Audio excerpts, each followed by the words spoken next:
everybody, it's Ebony JB and I'm back with another video. And I haven't done one of these videos in a while. This is a let's talk about type of video. I haven't done one of these in a while, but I'm going to start doing more of them because I really do like to do them. I like to discuss things without the pressure of the reaction and without the pressure of being so critical in the review. This is like not a reaction video, this is not a review video. This is a video where I'm kind of expressing my mind on something that I'm still kind of gauging, still trying to come to terms with, you know what I mean? I literally am talking at the camera. I literally am stating how something makes me feel and my in the moment thoughts about it that are probably still evolving, still growing, still changing. So what we are going to be talking about in this video is Dave's We're All Alone in This Together album that dropped on July 22nd. Of course, it's a bit of a while since it dropped. I think it's given me enough time to sit on it, think about it. Of course, I am a big Dave fan.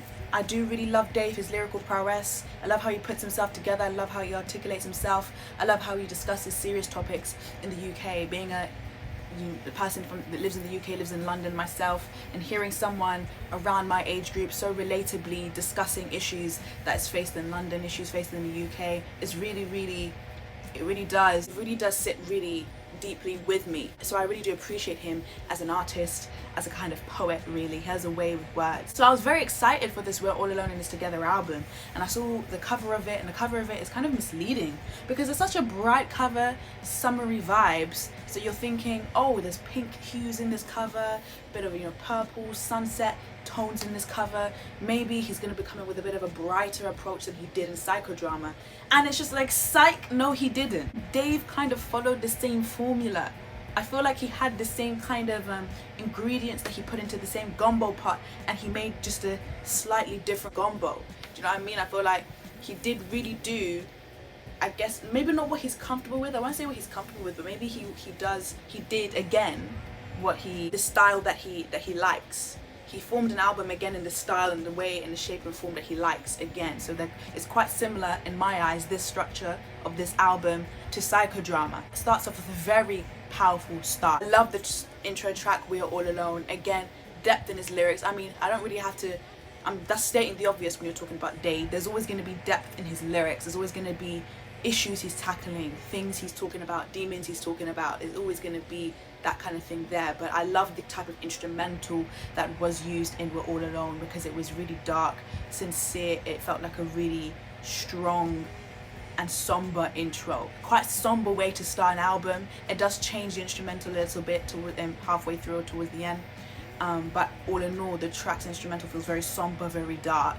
Ironically, it's this, even though he dropped it in the summer, and even the cover of the album seems quite summery, but he starts off the album in a very somber, intense way, and I liked it. We're All Alone really marinated well the lyrics and the instrumental together. Verdansk, to me, a very good kind of upbeat track, kind of following the same flow to me as Streatham. It kind of feels a bit like Streatham a little bit, I don't know why, but Verdansk gives me Streatham vibes. Just the way his flow falls on the bass, it feels very much like a track, do you know what I mean? Clash was the single. I liked Clash when it was initially released, but I feel like Clash was a bit like a one hit kind of thing, where like you hear it instantly. It's like really enjoyable. As I said, it's very good track to play in the functions and the parties and the raves, but I don't feel like it has longevity for me. Clash doesn't have that much longevity as a hit. I feel like Streatham is a stronger track, and Streatham has way more longevity than it, and it's more of a hit single than Clash is. But I do enjoy Clash when I hear it in the moment, when it comes up in my playlist, because it didn't make the playlist, but I don't actively go and search for it, do you know what I mean? Which means it didn't grip me that much. So for a single for this album, I feel like there could have been a stronger single. I don't want to address every single song, I kind of just want to address my general feelings about the album. And I feel like this album, as I said, I feel like he used the same kind of formula, he used the same kind of recipe, and that's good.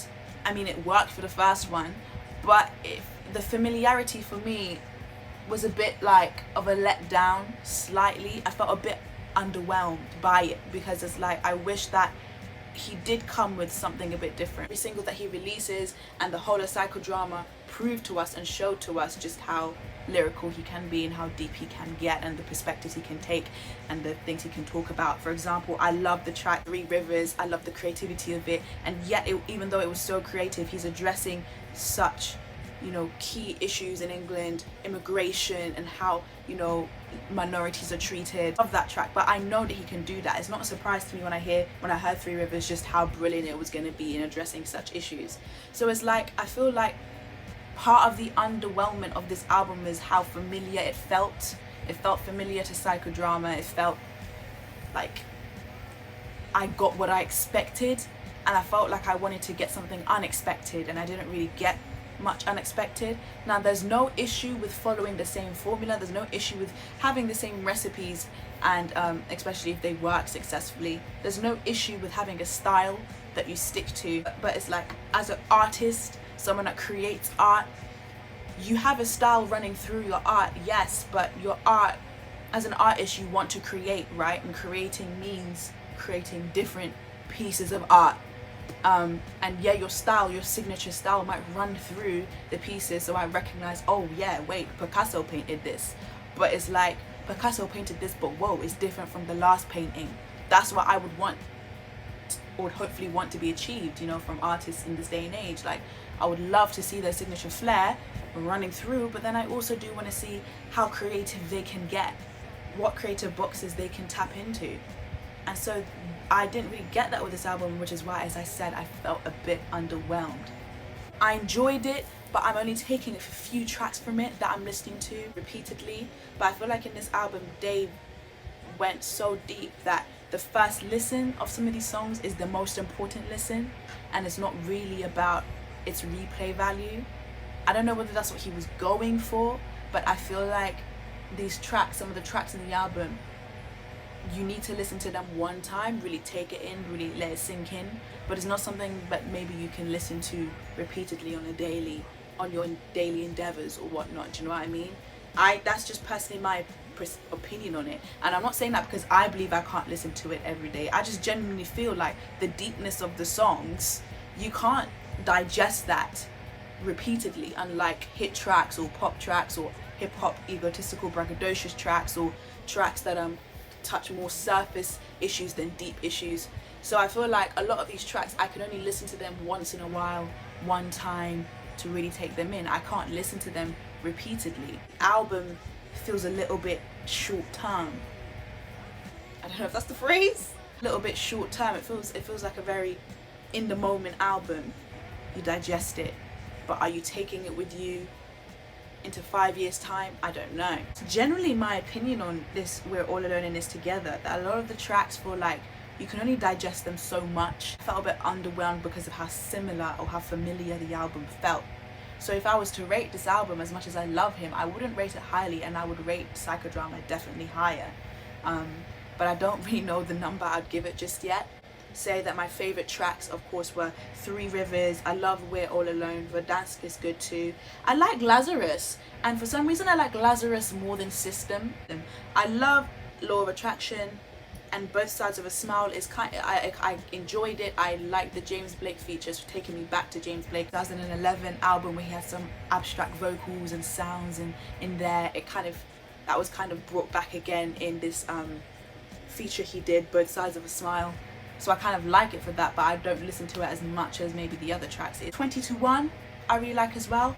Survivor's Guilt, very solid ending again, a somber ending, just like the somber start of the album, and I like Survivor's Guilt. I do anticipate what he has to drop next, because really and truly he can only go from strength to strength. Already a very solid artist as it is. And this is only his second album in his discography. His discography is still quite short, so who knows what the future holds. I definitely look forward to it. Yeah, there we go. That's my little discussion about Dave's album. If you like this video, don't forget to give it a thumbs up. Don't forget to smash the subscribe button down below and leave a comment down below of your thoughts. I'll see you guys all next time. Broken heart, memory of what used to be. When change comes responsibility.